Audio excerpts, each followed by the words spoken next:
Penguin Random House Audio presents A Map to Paradise by Susan Meissner. Read for you by Lisa Flanagan. I know you are tired, but come. This is the way. Rumi. Prologue. Malibu, April 14th, 1966. The view from the car window is both calming and startling. New eucalyptus, queen palms, and jacaranda trees stand on what had been charred earth. Bird of paradise and sea lavender hug the footprint where a house once stood. A rose garden at the back of the lot pulls the gaze of the woman inside the vehicle like a magnet. It is much bigger than the one the fire nearly crispened into nothingness. Roses of every shade beckon, and this makes her smile. So does the park bench that offers a wispy glimpse of the cobalt sea a half-mile down the hill. The bench is also new. She reaches for the garden shears at her feet, freshly purchased from the nurseryland on Sepulveda Boulevard, and frees them from their packaging. "I'll only be a few minutes," she says to her husband, sitting in the driver's seat. The man nods and kills the engine anyway so that she won't feel rushed. She approaches the garden tentatively, as an intruder might, suddenly second-guessing herself. But when she reaches the multi-hued blooms in all stages of opening, the roses seem to welcome her forward, lifting on the breeze as if to bare their necks to the blades. Minutes later, the woman is walking back to the car with enough flowers for 2 bouquets, their petals releasing a honey-sweet fragrance. She left the snipped thorns to decompose where they'd fallen. The woman turns before opening the car door to gaze upon the Eden-like setting, knowing she might not see these rose bushes again. But she also knows she cannot linger here at the top of Paradise Circle. Traffic into Los Angeles is always difficult at this time of day. December 11th, 1956. 10 years earlier. Chapter 1. The last thing Eva Cruz wanted to do was risk drawing attention to herself. And yet she'd done it anyway. She'd stayed overnight at Melanie Cole's house. Spent hour upon hour there instead of leaving at 3 in the afternoon as she usually did.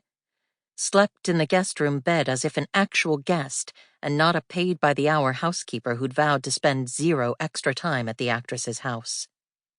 0. Yet there she stood, at daybreak in a borrowed nightgown. When Melanie had told Eva she needed her to arrive that morning at 6 a.m. instead of 9, Eva had explained the best she could manage was a few minutes before 8. The 2-bus commute from Los Angeles to Malibu was well over an hour. There was only 1 bus earlier than the one she picked up in Santa Monica, which still wouldn't get her there in time. "It's just this once," Melanie had pleaded, as though Eva had said instead that she didn't want to start her workday when it was still dark. "I've an important call from the East Coast at 7:30. I need my breakfast and a good pot of coffee and my dress ironed, even if no one is going to see me. I need to look and feel confident and poised, Eva. It's an extremely important call. I need you to come at 6, please. Just this one time." "I am sorry, Miss Cole. The other bus does not come to my second stop until after 7. Eva had enunciated each word carefully so that her accented English couldn't be misunderstood. She'd hoped the actress would call Marvelous Maids and at last, ask for a different housekeeper. One who had a car or a husband who could drive, or who lived closer, or who had access to better bus routes. She was being paid at the top level for this posting, the most she'd been paid for any housekeeping job since arriving in America 4 years earlier. No one quits a plum posting without it raising questions. But if Melanie had asked for another maid, it would have solved all Eva's problems. The most pressing one, anyway. The one that often kept her up at night. "Then just stay over tonight," Melanie had said. You'll already be here when my alarm goes off in the morning, so you can make sure I get up. It's a very important call." "I don't know." Ava's mind had spun with possible excuses. Staying over was a bad idea if Melanie was being watched. It was probably a bad idea even if she wasn't being watched. Sometimes Eva cried out in her sleep, and not in Polish. "What don't you know?" Melanie had asked, brows knitted. "Is it the money? I'll pay you for the extra hours even though you're not going to be doing anything while you're sleeping." "No, it is—" Ava's voice had fallen away as words for the reason for her hesitancy fought to take shape in her mouth. A reason she had no intention of giving. She shouldn't be working for Melanie Cole, plain and simple. The Hollywood starlet had been suspected of communist ties 6 months earlier and been blacklisted.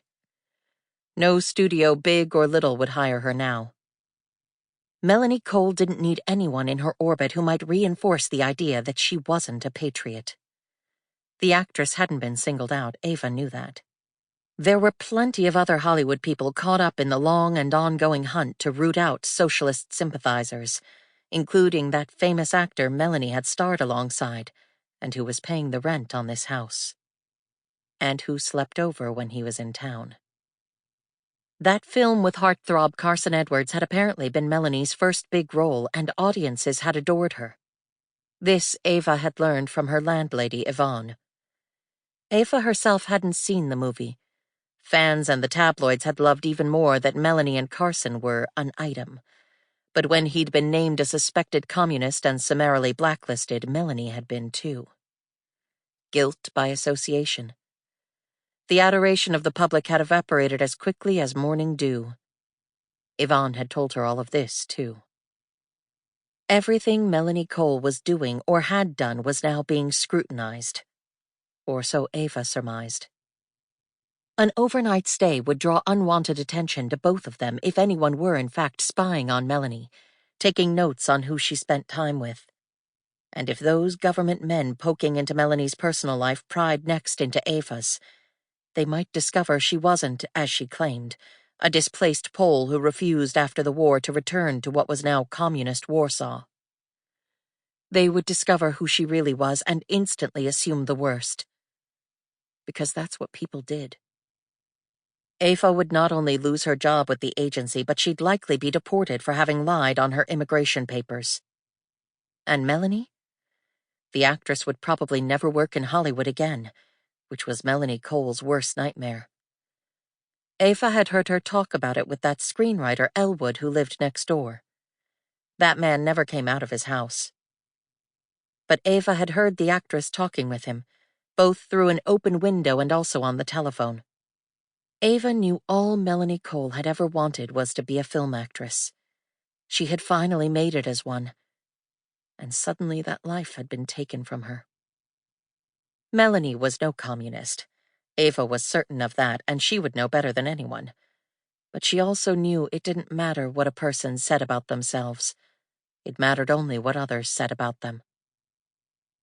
Eva hadn't learned of Melanie's predicament until 2 months after she started working for her, and it wasn't until a full month after that she came to understand Melanie's associations, that is, who she spoke to, spent time with, had over to the house, were likely being scrutinized too. People like her. Eva had known then she needed a different posting.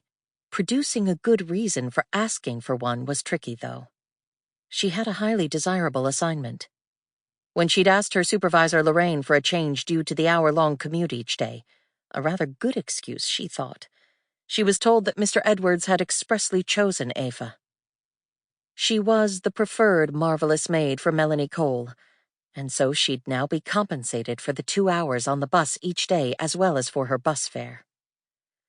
Lorraine had beamed when she'd said this. No marvelous maid had ever earned the hourly rate while riding a bus to get to work, let alone been reimbursed for bus fare.